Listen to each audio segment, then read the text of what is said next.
ఎవరికి అప్పుడు విదేశీ రైతుల మనం సబ్సిడైజ్ చేయాలి. ఇప్పుడు జరుగుతున్నదే మన కందిపప్పు పప్పు దినుసులు మనం స్వావలంబన లేదు.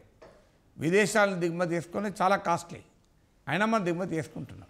సో అందువల్ల ఒక ఆహార భద్రత సాధించాలంటే రైతులకు రాయితీలు అనివార్యం, లేకపోతే రైతులు వ్యవసాయమే వదిలేస్తారు. ఇప్పుడు వివిధ జనాభా లెక్కలు మీరు సెన్సెస్ చూస్తే ప్రతి సెన్సెస్కు రైతుల జనాభా తగ్గుతోంది. కారణం రైతులు వ్యవసాయం వదిలేస్తున్నారు, క్రాప్ హాలిడేస్ ప్రకటిస్తున్నారు. నేషనల్ శాంపుల్ సర్వే లెక్కలు తెలియదంటే 40% రైతాంగం తమకు వేరే ఏదైనా ఉపాధి దొరికితే వదిలేస్తామన్నారు. They are ready to abandon agriculture if alternate livelihood is available. ఎందుకంటే అది గిట్టుబాటు కానప్పుడు వ్యవసాయం ఉత్పత్తి అయినప్పుడు ఏమవుతుంది, ఆహార భద్రత ప్రమాదంలో పడుతుంది. అందువల్ల సో ప్రతి పథకాన్ని మనము వృధా పథకం అని అనలేము. ఇప్పుడు దీన్ని ఎవరు నిర్వచించాలి, ఎలా నిర్వచించాలి, ఏ పథకం మంచిది ఏ పథకం మంచిది కాదు అనేది ఎవరు నిర్వచించాలి. సో ఈ నిర్వచించడం అనేది అసాధ్యమైన పని, ఎందుకంటే అది తాత్విక దృక్పథం పైన ఉంటుంది. కంటి వెలుగు పథకం. సో దీన్ని సంక్షేమ పథకం అందామా, ఉచితం అందామా? దీనివల్ల చాలామంది ఉత్పాదకత, ప్రొడక్టివిటీ పెరుగుతుంది, క్వాలిటీ ఆఫ్ లైఫ్ పెరుగుతుంది, జీవన నాణ్యత పెరుగుతుంది. ఇలా అనేక ఉదాహరణలు మనకు చెప్పవచ్చు. ఎందుకంటే అల్టిమేట్గా ఈ పథకాల అమలు వల్ల సమాజంలో అనేక సానుకూల ఆర్థిక ప్రయోజనాలకు కారణమవుతాయి. There are many positive developments, positive impact of these schemes. అందువల్ల అన్నిటినీ ఒక్కగాట వేయలేం,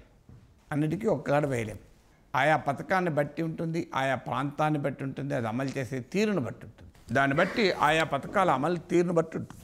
సో అన్ని పథకాలను ఒకే రకంగా you cannot club all the schemes together. So ఈ పని మరి డిఫరెన్షియేట్ ఎవరు చేయాలి, దీన్ని వేరువేరుగా చూడాలి అంటే కరెక్టే, ఎవరు చూడాలి?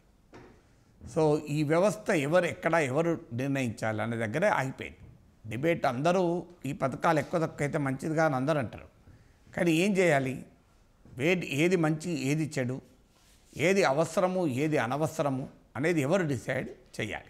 తర్వాత నెక్స్ట్ పాయింట్, ఈ పథకాల వల్ల ఆర్థిక అభివృద్ధి దెబ్బతింటుంది అనేది కూడా పూర్తిగా నిజమైన సిద్ధాంతం కాదు. It's an exaggerated assessment that the welfare schemes are freebies adversely affect economic growth అని. మీకు తమిళనాడు ఎగ్జాంపుల్. భారతదేశంలో ఈ ఉచిత పథకాలకు పురిటిగడ్డ Tamil Nadu. It the birth place of all the schemes. కానీ Tamil Nadu is one of the most industrialise, urbanise and rich state. నీకు ఉత్తరప్రదేశ్, బీహార్ ఇట్లాంటి స్కీములు చాలా తక్కువ, మరి ఇప్పటికే పేద రాష్ట్రాలే. ఇలాంటి పథకాలు చాలా కాలంగా అమలు చేస్తున్న తమిళనాడు సంపన్న రాష్ట్రం, పారిశ్రామికంగా అభివృద్ధి చెందిన రాష్ట్రం. ఇలాంటి పథకాలు చాలా తక్కువ హిస్టారికల్గా అమలు చేసిన ఉత్తరాది రాష్ట్రాలు, రాజస్థాన్, మధ్యప్రదేశ్, ఛత్తీస్గఢ్, ఇప్పుడంటే మార్పు వచ్చింది, యూపీ, బీహార్. హిస్టారికల్గా చూసుకుంటే లాస్ట్ 5-6 దశాబ్దాల్లో చూసుకుంటే మరి ఇప్పటికి కూడా పేద రాష్ట్రాలే. మరి ఈ సంక్షేమ పథకాలు ఉచితాలు అమలు చేస్తే తమిళనాడు ఏం దెబ్బతినలే, అమలు చేయక వాళ్ళేం బాగుపడలే. సో ఆర్గ్యుమెంట్ ఎలా కరెక్ట్ అవుతుంది? ఉచిత పథకాల వల్లనే మొత్తం నాకు దెబ్బతింటే తమిళనాడు అనుభవం అది కాదు. ఉచిత ₹2 కిలో బియ్యం ప్రారంభమైనప్పుడు ఉమ్మడి ఆంధ్రప్రదేశ్లో అధ్యయనాలు ఏం చెప్పినాయంటే దీనివల్ల పౌష్టికాహార స్థాయి పెరిగింది, న్యూట్రిషనల్ లెవెల్స్ పెరిగింది. కేఆర్ వేణుగోపాల్ అనే అతను డెలివరెన్స్ ఫ్రమ్ హంగర్ అనే బుక్ కూడా రాశాడు. Deliverance from hunger, role of public distribution in combating poverty అని. Deliverance from hunger,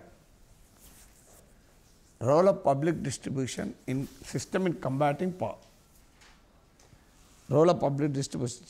combating poverty, పేదరిక నిర్మూలనలో ప్రజా పంపిణీ వ్యవస్థ పాత్ర అని. సో ఈ అధ్యయనం ఏం చెప్తోంది అంటే